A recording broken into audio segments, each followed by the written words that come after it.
Assalamualaikum warahmatullahi wabarakatuh. How are you today? I hope you still fine. Oke, hari ini kita akan membahas materi pembelajaran yang telah lalu karena Ibu lihat masih ada anak-anak atau sebagian dari kalian yang masih salah dalam penggunaan kata must, should, and must not. Nah, untuk yang pertama, kita akan membahas ungkapan obligation, expression of obligation, ungkapan keharusan. Nah, ungkapan keharusan di sini kita menggunakan kata must yang digunakan ketika ada sesuatu yang harus dilakukan atau kerjakan, baik dari diri sendiri ataupun orang lain. Dan jika tidak dikerjakan, akan ada konsekuensinya. Nah, adapun rumus penggunaan kata must dalam kalimat, yaitu pertama, must plus verb one. Kata must plus kata kerja bentuk pertama. Itu contohnya, I must go to sleep now. I merupakan subjek plus must plus verb one go. I must go to sleep now. Saya harus pergi tidur sekarang. We must keep distance. Kita harus menjaga jarak. We must eat healthy food. Kita harus makan makanan yang sehat. Nah, rumus kedua ada subjek must plus be plus adjektif, artinya kata sifat, plus noun kata benda, adverb of place, artinya keterangan tempat. Nah, contoh di sini, we must be a responsible person. Kita harus menjadi orang yang bertanggung jawab. Responsible merupakan kata sifat. Must be. We merupakan subjek. Kita harus menjadi orang yang bertanggung jawab. Nah, itulah contoh penggunaan kalimat must dalam membuat ungkapan atau kalimat yang menyatakan keharusan. Oke, next. Next, prohibition artinya larangan atau ungkapan larangan. Dalam penggunaannya menggunakan kata must not atau mustn't yang artinya dilarang. Adapun rumusnya, yang pertama, must plus not plus verb one, kata kerja bentuk pertama. Yang kedua, must plus be plus adjektif, kata sifat atau kata benda noun, adverb of place, kata keterangan tempat. Misalnya, adapun contoh ungkapan atau kalimat yang bisa digunakan untuk menyatakan kalimat prohibition atau expression prohibition atau larangan, yaitu pertama, there must not be noise in the classroom. Mereka dilarang berisik atau ribut di dalam kelas. Ini merupakan contoh dari rumus yang kedua. You mustn't drink cold water. Kamu dilarang minum air dingin. Nah, contoh kalimat yang menggunakan rumus yang nomor 1. You mustn't swim here. Kamu dilarang berenang di sini. Selanjutnya, you must not be late to school.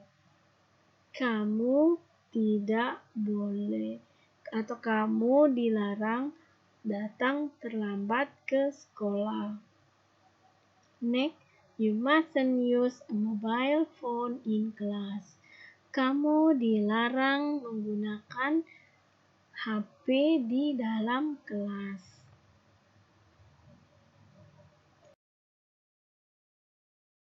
Oke, next ungkapan yang ketiga yaitu suggestion atau himbauan atau juga saran.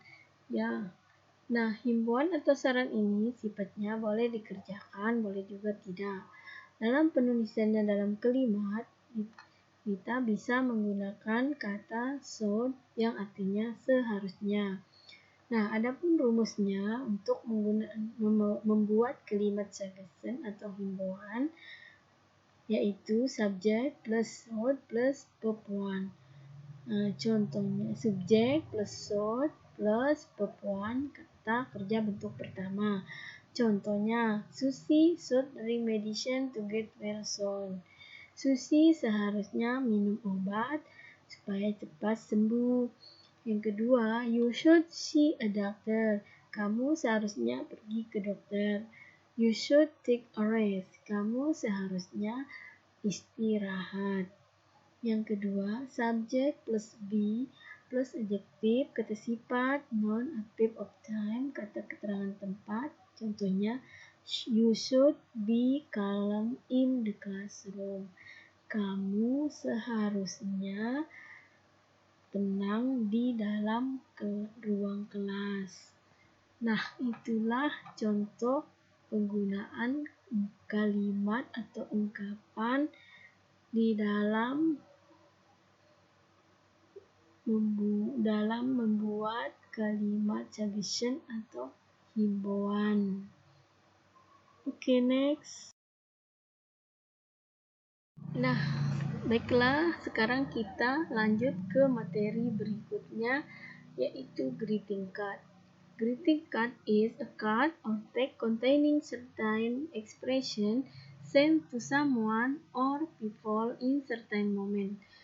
Kartu atau teks yang berisi ekspresi tertentu yang dikirimkan kepada seseorang atau pada orang lain pada saat-saat tertentu. Adapun tujuannya adalah membuat greeting card, yaitu pertama, to congratulate, yang artinya untuk memberi ucapan selamat.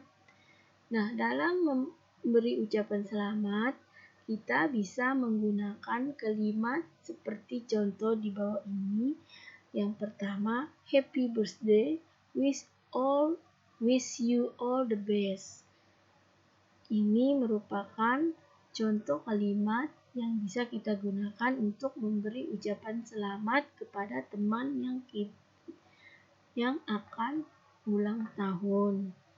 Yang kedua, sama happy 14th birthday, wish all your dream come true. Yang ketiga, happy Mother Day, best wishes for you dearest mom. Nah, yang ketiga ini merupakan contoh ungkapan yang bisa kita gunakan di dalam greeting card untuk memberi ucapan selamat pada Hari Ibu. Yang keempat, happy wedding day, lot of love for newly married couple.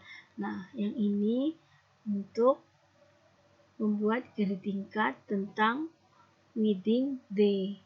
Happy wedding day ketika ada seseorang yang melakukan pernikahan. Yang kelima, congratulations on your new house. May it give you happiness and prosperity. Nah, yang ini memberikan ucapan selamat kepada orang atau teman yang telah memiliki rumah baru.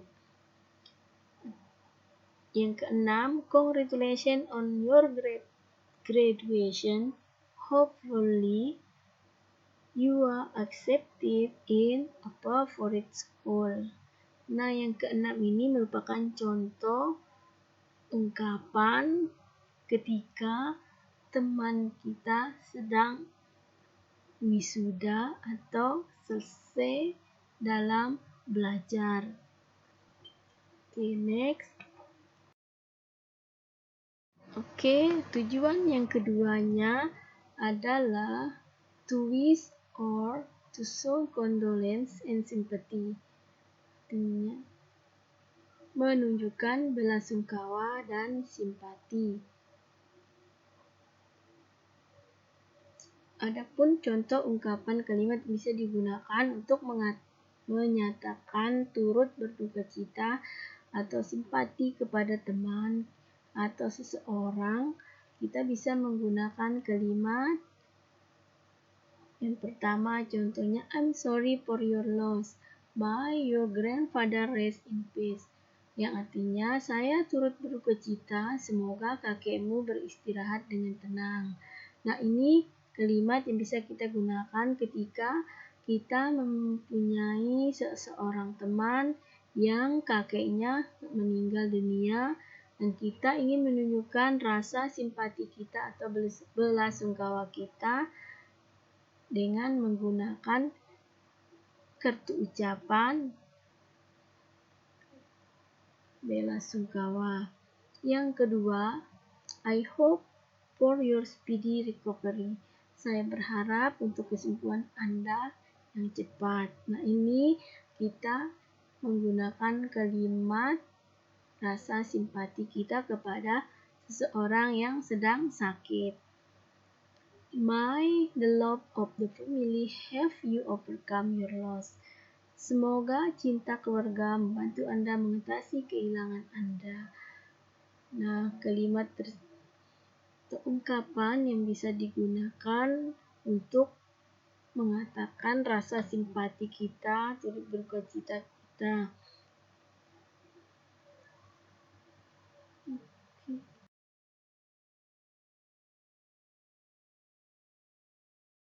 Oke, next kita lanjut ke structure of greeting card atau struktur dari kartu ucapan, di mana strukturnya ada 3 bagian, ditandai dengan 3 bagian.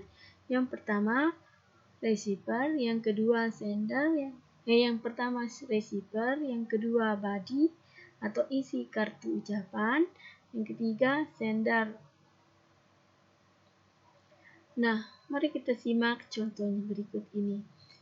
To Seto, my deepest condolence on the death of your grandmother. In this sorrowful time, may the love of family and friend comforts you. Your friend Luna.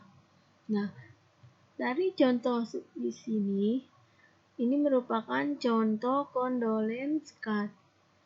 Contoh kartu ucapan berbelasungkawa. Tujuannya,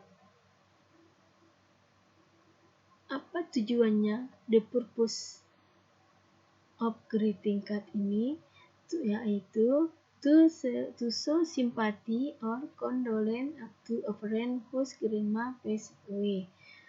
Tujuannya dikirim kepada Seto oleh Luna untuk menunjukkan rasa simpati atau belasungkawa Luna kepada Seto atas kematian nenek Seto.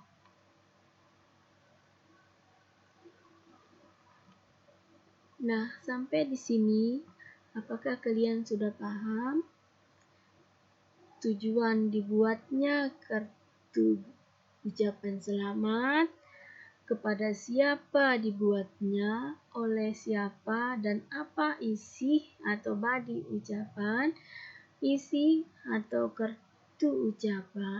kartu ucapan atau body yaitu merupakan harapan kita atau rasa simpati kita kepada orang yang ingin kita beri atau kirim kartu ucapan.